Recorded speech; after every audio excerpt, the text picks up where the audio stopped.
Hello students, आज अपन BSc part third की paper third को स्टार्ट करने जा रहे हैं। पेपर थर्ड इकोलॉजी से रिलेटेड है। तो आज इकोलॉजी किसे कहते हैं, इकोलॉजी के डिफरेंट कंसेप्ट्स क्या है, इकोसिस्टम क्या है, कम्युनिटी क्या है और बायोटिक एंड एबायोटिक फैक्टर्स किसे कहा जाता है, उन पे डिस्कस करेंगे। इकोलॉजी के बारे में अगर अपन बात करते हैं तो इकोलॉजी टर्म सबसे पहले हैकल ने दी।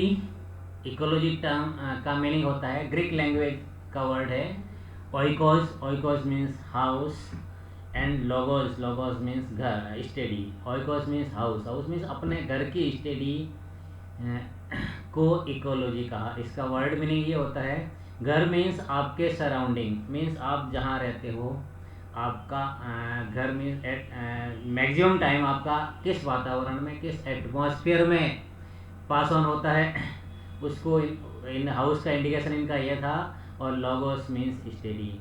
इसको अपन इस तरह से भी कह सकते हैं, the term ecology which was Greek word propounded by Haeckel, Ernest Haeckel, German science biologist था, which is meaning which related with the origin word of oikos. Oikos means house and logos means study. ये 1869 में इन्होंने दिया।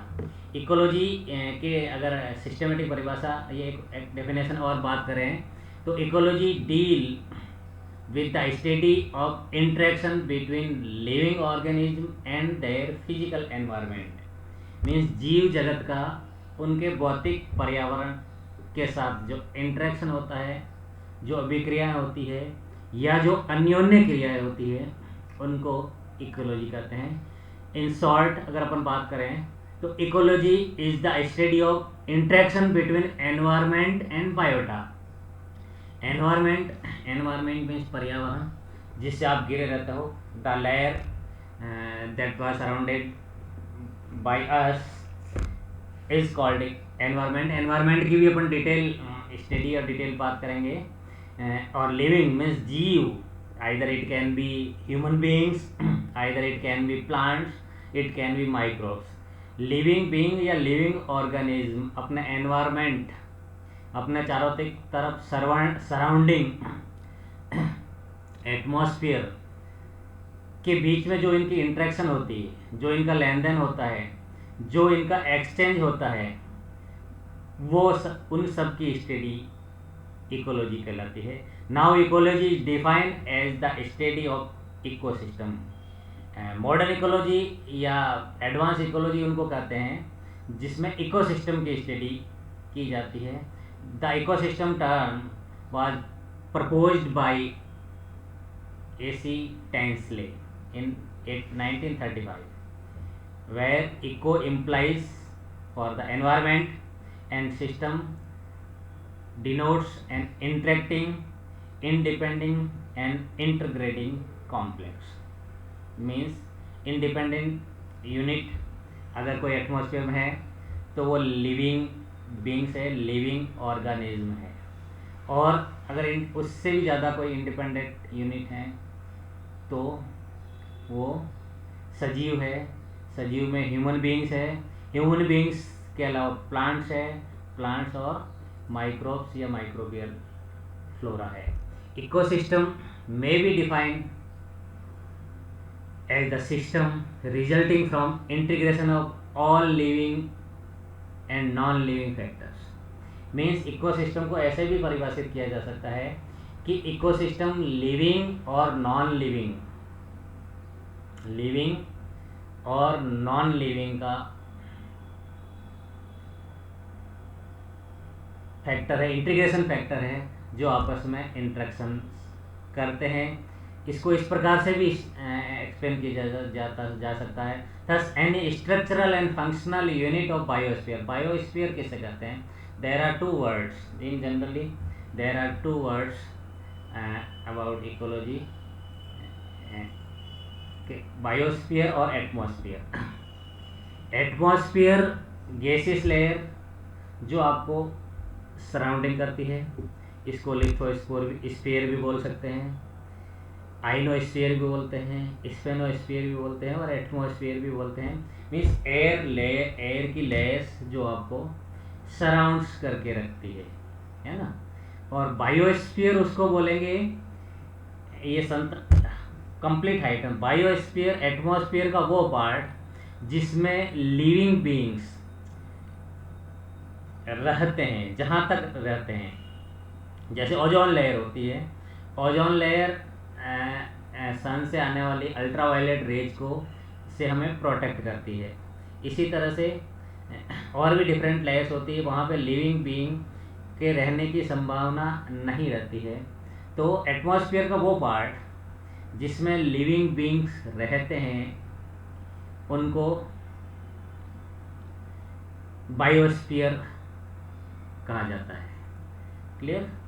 Then the structural and functional unit of biosphere where the organism interact with the physical environment so that the flow of energy. इस interactions में क्या होता है, इस इंट्रैक्शंस में ये होता है कि एनर्जी एक्सचेंज होती है, एनर्जी का एक फ्लो बनता है।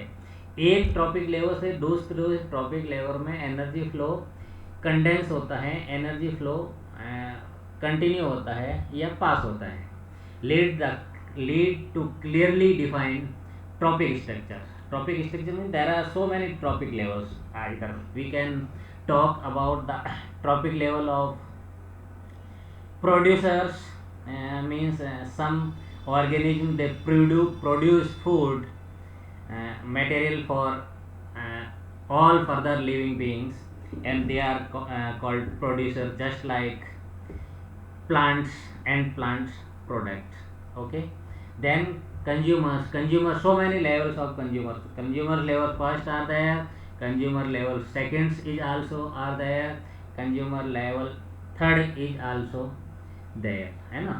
तो ये सब है जी। मीन्स जो फर्स्ट प्रोड्यूसर्स है उसको खाते हैं, जैसे घास है या प्लांट्स है, घास को खरगोश खाएगा, खरगोश को शेर खाता है, तो खरगोश कंज्यूमर लेवल फर्स्ट हो गया। खरगोश को बिल्ली या लोमड़ी खाता है, अन्य कोई जंगली एनिमल्स खाता है, वो हो गया कंज्यूमर लेवल सेकंड। और उसको लोमड़ी या जो भी है उसको लॉइन खाता है, तो कंज्यूमर लेवल थर्ड हो गया। क्लियर? तो इस तरह से एक ट्रॉपिक लेवल डिसाइड होता है। ट्रॉपिक लेवल के बाद में आता है biodiversity, biotic diversity. Biotic diversity means different type of variations in the species of organism is called biodiversity. Living beings is called biodiversity. और मेटेरियलिस्टिक साइकिल्स, 3 स्टेजेज हो गई। फर्स्ट तो ये गई trophic level, defined as trophic structure या trophic level. Trophic level के बारे में मैंने आप लोगों को बता दिया। ट्रॉपिक लेवल फर्स्ट प्रोड्यूसर्स होता है, कंज्यूमर फर्स्ट कार्निवर्स होता है, हर्बीवर्स होता है, देन कंज्यूमर सेकेंड कार्निवर्स होता है, कंज्यूमर थर्ड भी कॉर्निवर्स होता है। मीन्स प्रोड्यूसर्स और कॉर्निवर्स की जो एक इकोलॉजिकल साइकिल होती है, फूड चेन होती है, वो ट्रॉपिक लेवल को डिटर्मिनेशंस करती है। बायोटिक डाइवर्सिटी में उनको कहेंगे जैसे diversity variations of living beings, either it can be plant, animal and microbes, maybe different type of plants, it can be dicot, monocot, aquatic, hydrophytic, lithophytic, and different type of plants, different forms of plants, either it can be different forms of animals, chordata, non-chordata, so on. Then materialistic site या material site means materials होते हैं, जैसे sodium हो गया, potassium हो गया, aluminium हो गया, नाइट्रोजन्स हो गए, इनकी भी एक साइकिल चलती है which is called bio Jio cycles. Means atmosphere में कौन सा मटेरियल्स आता है वो प्लांट्स के थ्रू एब्जॉर्ब होकर के सॉइल के साथ जाता है, सॉइल के थ्रू प्लांट उनको एब्जॉर्ब करती है, प्लांट वापस एब्जॉर्ब करके वो एटमॉस्फेयर में जाती है, एटमॉस्फेयर से लिविंग बीइंग उनको रिसीव करते हैं, लिविंग बीइंग के थ्रू वापस सॉइल में जाती है। तो this cycle is called material cycle. Either it can be exchange of materials between living and non-living component within the system. is known as ecological system or ecosystem. Just like we can discuss about a whole ecosystem, just like earth is a giant ecosystem. पृथ्वी अपने आप में एक बहुत बड़ा विशाल ecosystem है. Ecosystem different type के हो सकते हैं. सी इकोसिस्टम हो सकता है, पॉन्ड इकोसिस्टम हो सकता है, वाटर इकोसिस्टम हो सकता है, वेटलैंड इकोसिस्टम हो सकता है एंड ओशन इकोसिस्टम भी हो सकता है. तो अर्थ अपना आप में इट सेल्फ में एक बहुत बड़ा इकोसिस्टम है, where abiotic and biotic component are constantly acting. पृथ्वी इतना बड़ा एक इकोसिस्टम है जिसमें बायोटिक एंड एबायोटिक फैक्टर्स, यहाँ पे बायोटिक एंड एबायोटिक फैक्टर्स की बात हो रही है. एबायोटिक फैक्टर्स उनको बोलते हैं जो मेटेरियलिस्टिक है या non biotic, just like water, gases, है ना, लाइट, सनलाइट, सॉइल. ये ऐसे फैक्टर है जो एबायोटिक होते हैं, इनमें लिविंग बीइंग्स नहीं होते हैं. तो लिविंग बीइंग्स का एयर के साथ इंटरेक्शन, लिविंग बीइंग का एबायोटिक के डिफरेंट कंपोनेंट के सॉइल के साथ इंटरेक्शन. सॉइल से आप क्या लेते हो, क्या सॉइल के साथ एक्सचेंज होता है, या गैस के साथ क्या होता है, गैसेस एक्सचेंज होता है. सनलाइट के साथ लिविंग बीइंग्स का क्या इंटरेक्शंस होता है. इन बायोटिक एंड एबायोटिक कंपोनेंट्स का जो एक कॉन्स्टेंटली फॉर्म में एक्टिंग एंड रिएक्टिंग होती है, which each other bringing structural and functional changes in it, जो एक दूसरे के अंदर संरचनात्मक और कार्यात्मक परिवर्तन लाने में सक्षम रहते हैं, फंक्शनल एंड स्ट्रक्चरल चेंजेज लाने के लिए कैपेबल होते हैं, उनको उसको इकोसिस्टम कहते हैं. This vast ecosystem biosphere, vast means vast means बहुत बड़ा. This vast ecosystem biosphere is subdivided into unit of smaller ecosystem such as terrestrial ecosystem and aquatic. Means जो पृथ्वी, जिसको अर्थ को आपने जेंट इकोसिस्टम का मीन बहुत विशाल का, ये सबसे बड़ा इकोसिस्टम का, इस सबसे बड़े इकोसिस्टम को भी अपन दो पार्ट में डिवाइड कर सकते हैं. इसको टेरेस्ट्रियल इकोसिस्टम में भी डिवाइड कर सकते हैं, एक्वेटिक इकोसिस्टम में भी डिवाइड किया जा सकता है. टेरेस्ट्रियल मीन्स स्थलीय, पृथ्वी पर पाए जाने वाले इकोसिस्टम, और जलीय, जल में पाए जाने वाले इकोसिस्टम में भी इसको डिफ्रेंशिएटेड किया जा सकता है. इसको अपन एग्जाम्पल ही थोड़ा सा वापस आपको बताना चाहूँ कि कौन सा टेरेस्ट्रियल इकोसिस्टम, एक अर्थ, यही मैंने डायग्रामेटिक रिप्रेजेंटेशन दिया है कि ये इस डायग्रामेटिक रिप्रेजेंटेशन में बायोटिक फैक्टर किसको बोलेंगे, एबायोटिक फैक्टर किसको बोलेंगे. Just like the solar radiation, sun की रेडिएशन जो आती है वो रेडिएशन एबायोटिक फैक्टर में आएगी. लैंड सरफेस पे एटमॉस्फेयर की एक्सचेंज होता है, अर्थ लैंड की सरफेस पे एटमॉस्फेरिक जो चेंजेज होता है, एक्सचेंज होता है, इंट्रैक्शंस होती है, वो सब एबायोटिक फैक्टर्स में आएंगे. बेसिन्स का इनपुट होता है, इधर basin input in sea, basin input in land, basin input in ground flora, all are included in abiotic factor. volcano action is also included in abiotic factor. Glaciers are also including in abiotic factor. The rain, precipitations and clouds, winds are also included in abiotic factor. Snowfield, just like Himalayan regions, are also included in abiotic factor. The water melt from Himalayan region or snow region, runoff in the form of rivers and oceans are also called abiotic factor. तो ice का interaction, ice का water में interaction, ये सब abiotic factor. इस water को living beings, ये जैसे लिविंग बींग्स के फॉर्म में लिविंग बींग्स इसको यूज करती है, और एक वाटर साइकिल चलती है. वाटर को सॉइल के अंदर चला, रेन होता ही है, रेन से वाटर आता है, वाटर सॉइल के अंदर चला जाता है, सॉइल उसको सॉइल के थ्रू प्लांट्स जो लिविंग का कनेक्शन उसको एब्जॉर्ब करता है, एब्जॉर्ब करके ट्रांसपिरेशन के थ्रू वाटर वापस एटमॉस्फेयर में छोड़ दिया जाता है. ये एटमॉस्फेयर में प्रेसिपिटेशंस बनता है, क्लाउड फॉर्मेशन होता है, और अगेन रेन होती है. तो ये एक मटेरियल साइकिल है जिस पे एटमॉस्फेयर में वाटर आता है, और लिविंग के इंक्लूड होने से, लिविंग की इंट्रैक्शंस के थ्रू ये वाटर कंप्लीट साइकिल को परफॉर्म करता है। This is called materialistic cycle या एबायोटिक साइकिल। और इसका मीनिंग यही है कि एबायोटिक और बायोटिक के बीच में जो इंट्रैक्शंस होती है, interaction between environment and biota, means abiotic और बायोटिक के बीच में जो इंट्रैक्शन होती है वो इकोसिस्टम में कहलाएगा।